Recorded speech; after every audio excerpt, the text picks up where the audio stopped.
So we are going to take some equations here from words, and we're going to write them in chemical formula format.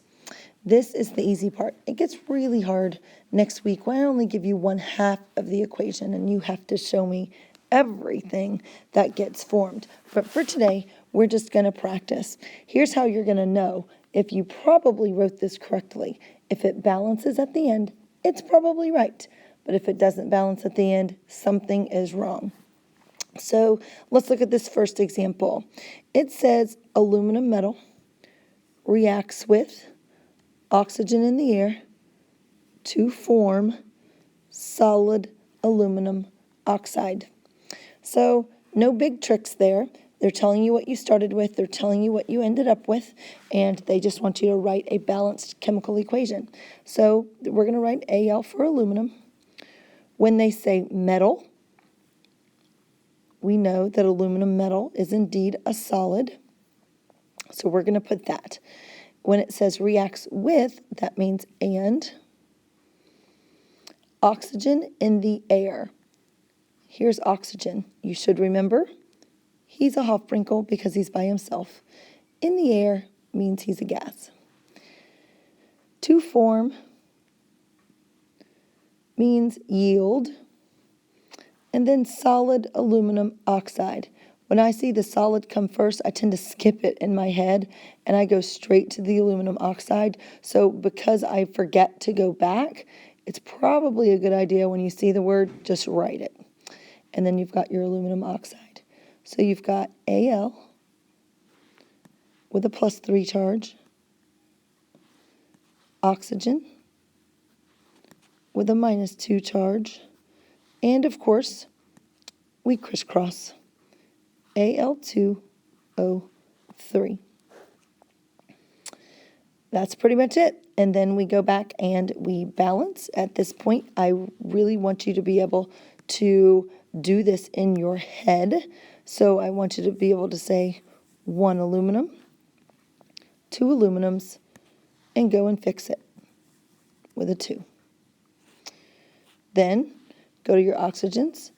I've got 2 oxygens and 3 oxygens on this side. So in this case, I'm stuck because I can't put a number here that's going to equal a 3. So you could do the whole 1.5 thing and double everybody. Or I just tell people, always when you're stuck with a 2 and a 3, take the least common multiple. Multiply them together, it makes 6. So to make this guy a 6, we're going to put a 3 in front of the oxygen. And to make the other side a 6, we're going to put a 2 in front of aluminum oxide. When we did that, however, always go back and update your inventory. And so that 2 becomes a 4. He's all balanced. Next example. Always read through your examples first. See if there's any tricks. You'll see what I mean in a minute. So we've got some solid mercury sulfide. He's heated with oxygen gas, liquid mercury metal, and gaseous sulfur dioxide are produced.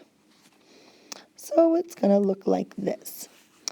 We've got some mercury, Roman numeral 2, sulfide, -2, cancel, cancel.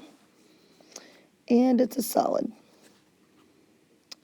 Is heated with means with is oxygen or plus oxygen gas. And when we put our yield sign, we're going to put a triangle on top of it for heated. Even though it makes it sound like it's a part of the reactant, it's not. And then it says we've got some liquid mercury and some gaseous sulfur dioxide produced.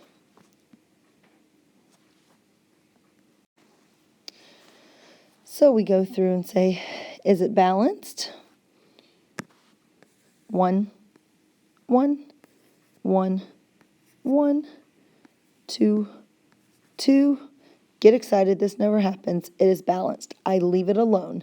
I know some of you want to put a 1 and a 1 and a 1 and a 1, but we don't do that, so just leave it blank, okay?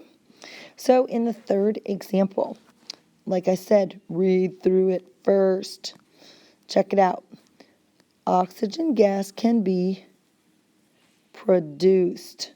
So all of a sudden they told me what's going to form at the end. And so I'm going to put my arrow, and I'm going to say oxygen gas. And then again, it says by heating. So we're going to put our triangle on top of our yield sign. And then it says we're going to heat solid potassium chlorate. So that's what we started with. Potassium chlorate solid. In the presence of a catalyst, manganese dioxide. You have choices here. Catalysts always go with the arrow. So you could put it up on top with the triangle and put a comma. I've seen that done before. Or you're also able to put it down below. Either one. As long as you have it associated with that arrow, you're good to go.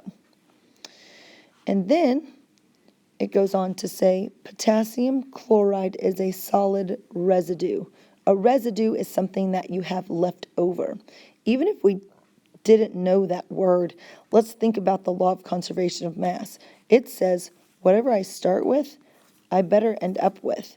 And we definitely have some chemicals missing. There's no potassium and no chlorine on this side, so it's going to be impossible to balance. So that tells me something's wrong. So that's how I know I need some potassium and some chlorine. And they told me it was a solid residue. If we try to check and see if it's balanced, 1 potassium, 1 potassium, 1 chlorine, 1 chlorine. Here's that 3 and that 2 again. We're going to do least common multiple. So 2 and 3. When I did that, of course, it changed my potassium and chlorine number. So it's going to need a 2 over on the right. Okay, last one.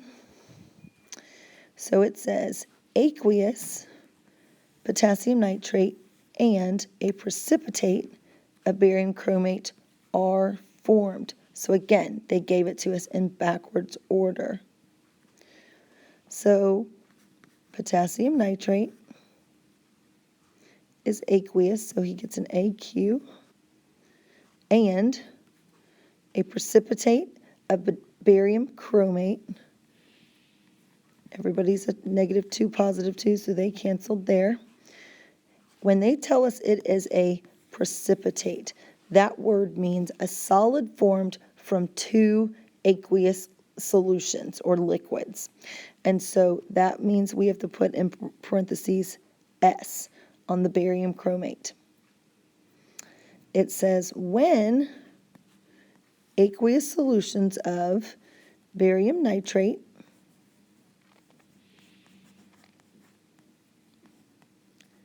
and potassium chromate, lots of crisscrossing going on in my head here, are mixed. And make sure that you remembered they told us that they were aqueous. And so we need to put an AQ down there.